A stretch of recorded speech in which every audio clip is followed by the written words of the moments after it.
Hi friends, ఈ షార్ట్లో SPFX web part ఎలా ఇన్స్టాల్ చేయాలో అనేది ఈ టూల్ కమెంట్స్ మీరు ఫాలో అయితే చాలు.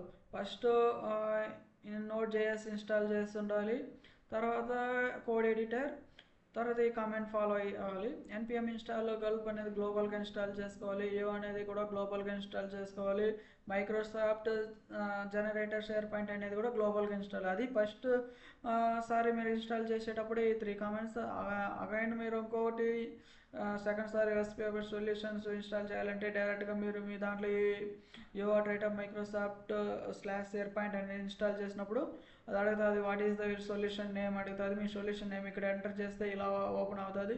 ఈ ఓపెన్ అయిన దాంట్లో వెబ్ పార్ట్ చూస్ చేసుకోమంటుంది. వెబ్ పార్ట్ చూస్ చేసిన తర్వాత మీకు ఫ్రేమ్ వర్క్ అడుగుతుంది. ఆ ఫ్రేమ్ వర్క్ అడిగిన దాంట్లో మన మినిమల్ నో జావాస్క్రిప్ట్ రియాక్ట్ అని క్లిక్ చేసుకున్న తర్వాత మీరు SPFX సొల్యూషన్ అనేది క్రియేట్ అయిపోతుంది. Thank you.